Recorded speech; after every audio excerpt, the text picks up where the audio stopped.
Hi, once again, welcome back to InfoPoint YouTube channel. ಆತ್ಮೀಯ ಶಿಕ್ಷಕ ಬಾಂಧವರೇ, ಇವತ್ತಿನ ವಿಡಿಯೋದಲ್ಲಿ ನಾವು ವಿದ್ಯಾರ್ಥಿಗಳ ಹಾಜರಾತಿ ವ್ಯವಸ್ಥೆಯ ನಿರಂತರ ಆ್ಯಪ್ನಲ್ಲಿ ಹಾಜರಾತಿ ಸಂಬಂಧಿತ ಸಮಸ್ಯೆಗಳಿಗೆ ದೂರು ಸಲ್ಲಿಸುವ ವಿಧಾನವನ್ನು ತಿಳಿದುಕೊಳ್ಳೋಣ. ನಿರಂತರ ಅಪ್ಲಿಕೇಶನ್ ಓಪನ್ ಮಾಡಿದ ನಂತರ ಈ ಥರ ಡ್ಯಾಶ್ಬೋರ್ಡ್ ಬರುತ್ತದೆ. ಇದರಲ್ಲಿ ಮೂರನೇ ಆಪ್ಷನ್ ನೀವು ನೋಡ್ತಾ ಇದ್ದೀರಾ, ಗ್ರೀವೆನ್ಸ್.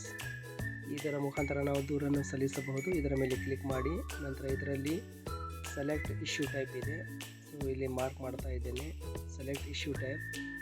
ನಂತರ ನಿಮ್ಮ ಸಮಸ್ಯೆಯ ಡಿಸ್ಕ್ರಿಪ್ಷನ್ ಬರೀಬೇಕು.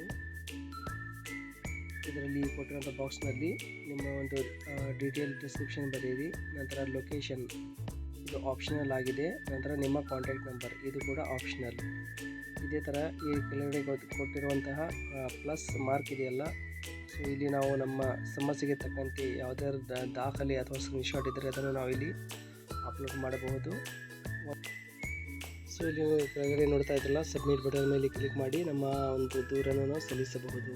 ಇಲ್ಲಿ ಸೆಲೆಕ್ಟ್ ಇಶ್ಯೂ ಟೈಪ್ ಇದೆಯಲ್ಲ, ಇದರ ಮೇಲೆ ನಾವು ಕ್ಲಿಕ್ ಮಾಡಿದರೆ ಸೊ ಯಾವ ಥರ ಪ್ರಾಬ್ಲಮ್ಸ್ ಇದೆ ಅಥವಾ ಒಂದು ಸಮಸ್ಯೆ ಇದೆ, ಇದರಲ್ಲಿ ಟೆಕ್ನಿಕಲ್ ಇಶ್ಯೂ ಇದೆ, ಸೊ ಇದೇ ಥರ ಅಟೆಂಡೆನ್ಸ್ ಸಂಬಂಧಿತ ಇದೆ, ನಂತರ ರಿಜಿಸ್ಟ್ರೇಷನ್ ಇಶ್ಯೂ ಇದೆ ಅಥವಾ ಡಾಟಾ ಇಶ್ಯೂ ಇದೆ.